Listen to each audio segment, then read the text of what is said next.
বহুদিন থেকে ইচ্ছে ছিল যে বাগান বিলাসের একটা গাছ আমরা আমাদের বাড়িতে লাগাবো।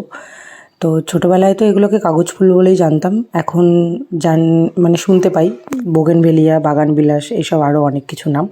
তো যাই হোক, সেই জন্য কাল রাত্রে আমি আর আমার বোন মিলে রীতিমতো একজনের বাড়ি থেকে গাছের ডাল চুরি করে নিয়ে এসেছি। হ্যাঁ, চুরি করে নিয়ে এসেছি। আমার বোন ড্রেনের সামনে দাঁড়িয়ে ড্রেনের পাশ থেকে পাঁচিলের এপার থেকে ওপার একদম ভেঙে নিয়ে এসেছে ডাল। তো সেই কারণে ডালটা কাল রাতে যেহেতু আনা, আমি একটা বালতিতে জল দিয়ে ভিজিয়ে রেখেছিলাম। তো আজকে সেটার কাটিং করে চারা করার জন্য রেডি করব। তো সেই জন্য কতগুলো প্লাস্টিকের গ্লাস নিয়ে নিয়েছি এবং গ্লাসগুলোকে প্রথমেই আমি ধূপকাঠি দিয়ে তার পেছনে ফুটো করে নিয়েছি। ফুটো করার পর তাতে মাটি দিয়েছি। এই মাটিটা আমাদের এখানে নর্মাল মাটি, এর মধ্যে কিছু মেশানো নেই। তো মাটি দেওয়ার পরে আমি ডালগুলোকে ছোট ছোট করে কেটে নিচ্ছি। কেটে নিয়ে এরপর এগুলোকে রেডি করে এখানে চারা করতে দেওয়ার জন্য বসাতে হবে। তো সেই কাজই করছি। আর দেখো ফুলটা কি সুন্দর না দেখতে, এই দেখে কিন্তু মন এমনিই ভরে যাবে। তো আমার ইচ্ছা আছে এই গাছের প্রত্যেকটা কালারে নিয়ে আসার। তো এই চারা বানাতে যদি আমি সক্ষম হই, তো আরও ডাল আমি এরকম করে চুরি করেই নিয়ে আসবো, নার্সারি থেকে কিনে আনবো না।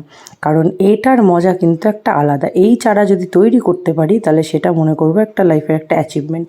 তো আমার কোনো এক্সপিরিয়েন্স নেই, এই প্রথমবার আমি করছি। কিছু ভিডিও দেখে, কারোর কাছ থেকে জেনে, অন্য একজনের কাছ থেকে জেনেছি যারা বাড়িতে করে, তাদের কাছে জেনে তো আমি করছি। তো আমি 7টা ডাল কেটেছি, 7টা ইয়েতে বসাবো বলে গ্লাসে। তো গ্লাসগুলোকে তো মাটি দিয়ে রেডি করে নিয়েছি। এবার এখন ডালটাকে রেডি করার পালা। তো ডালটা আমি প্রথমেই একটু ক্যারাচে করে কেটে নিয়েছি। কেটে নিয়ে ওর কিছুটা করে ছাল আমি ছাড়িয়ে দিচ্ছি, কারণ এতে করে নাকি শেকড়টা গজাতে খুব সুবিধা হবে, সেই জন্যই এটা করা। তো আমি চাকুতে করে ওর ছালগুলোকে পুরো ছাড়িয়ে নিচ্ছি, যাতে ভালো শেকড়টা তাড়াতাড়ি গজায়। আর আমাদের এখানে মাটিটাতে বালির ভাগটা একটু বেশি। আর এদিকে আমার বোন ফুলগুলো নিয়ে আবার বোতলের কাটা অংশে ভরে দেখাচ্ছে কীরকম সুন্দর দেখতে, তাই সেই জন্য। তো ডালগুলোকে আমি প্রিপেয়ার করে নিয়েছি করার জন্য, চারা বসানোর জন্য। আর আমাদের বাড়ি থেকে একটা অ্যালোভেরার ডালকে কেটে এবার এইটার মধ্যে আমি রুট হরমোনের কাজ করবে এই অ্যালোভেরা। রুট হরমোন পাউডার তো আমার কাছে নেই, আর আমি কোনো আমার এক্সপিরিয়েন্সও নেই কীভাবে সেটা ব্যবহার করতে হয় বা কিছু, সেই জন্য আমি সেই রিস্ক আর নিলাম না। আমি এই অ্যালোভেরা দিয়েই এই কাজটা করব, যতটা ন্যাচারালভাবে করা যায় ব্যাপারটাকে, দেখা যাক সফল হয় কি না। তো এটার ডালগুলোকে আমি ওই জন্য দুদিকেই ভালো করে অ্যালোভেরার জেলের মধ্যে ওটাকে ঢুকিয়ে প্রিপেয়ার করে নিচ্ছি। তার কারণ হচ্ছে এটাই আমার রুট হরমোনের কাজ করবে। আর অ্যান্টিফাঙ্গাসেও আমার কাছে কিছু নেই অ্যান্টিফাঙ্গাস হিসেবে ব্যবহার করার জন্য, ওই জন্য আমাদের ঘরোয়া বাঙালির যেটা অ্যান্টিফাঙ্গাস সেটা হলো এই হলুদ। এই হলুদ গুঁড়ো দিয়ে আমি ডালগুলোকে অ্যান্টিফাঙ্গাসের কাজ করাবো। হলুদ দুদিকে, যেই দুদিকে অ্যালোভেরা দিয়েছি সেই দুদিকেই ভালো করে হলুদ মাখিয়ে নিচ্ছি। হলুদগুলোকে ভালো করে মাখিয়ে নিয়ে প্রত্যেকটা ডালকে আমি রেডি করে নিয়েছি। এবার এগুলোকে চারাতে বসানোর পালা। কাটিং করা হয়ে গেছে, সমস্ত কিছু রেডি হয়ে গেছে। এবার একটা একটা করে সোজা করে সেগুলোকে কাটিংয়ে বসাতে হবে। তো আমি কাটিংয়ে বসিয়ে দিয়েছি।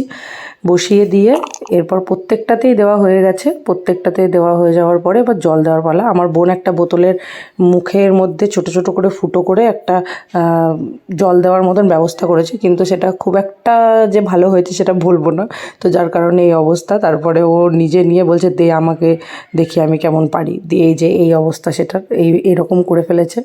যাই হোক, জল দেওয়া নিয়ে কথা, জল দেওয়া হয়ে গেছে। জল দেওয়ার পর এরপর এগুলো রেডি। এবার এখন দেখার পালা যে এইগুলোতে কোনো কাজ হয় কি না। এবার ছোট ডাল যখন চারাতে বসানো হয় তখন সেটা রোদে রাখা যায় না, তাই আমি আমাদের বাড়ির যে বারান্দার যে জানলা আমাদের, সেই জানলাতেই আমি আপাতত এগুলো রেখেছি। এবার দেখা যাক ডাল গজায় কি না। যদি এর থেকে যদি এর শেকড় গজিয়ে যদি এটা চারা হয়, তো সেই ভিডিও আমি পরে আবার নতুন করে সবাইকে দেখাবো যে হ্যাঁ আমি সাকসেস হয়েছি। তো আমি 7টা ডাল বসিয়েছি, এবার দেখা যাক এর মধ্যে কতগুলো ডাল হয়। আর এই প্রসেসিংটা যদি আমার সাকসেসফুল হয়, তো বাগান বিলাসের আমি আরও কোনো কালার অনেক জায়গায় দেখে রেখেছি, অনেকজনকে বলে রেখেছি, তাদের কাছ থেকে নিয়ে আসবো।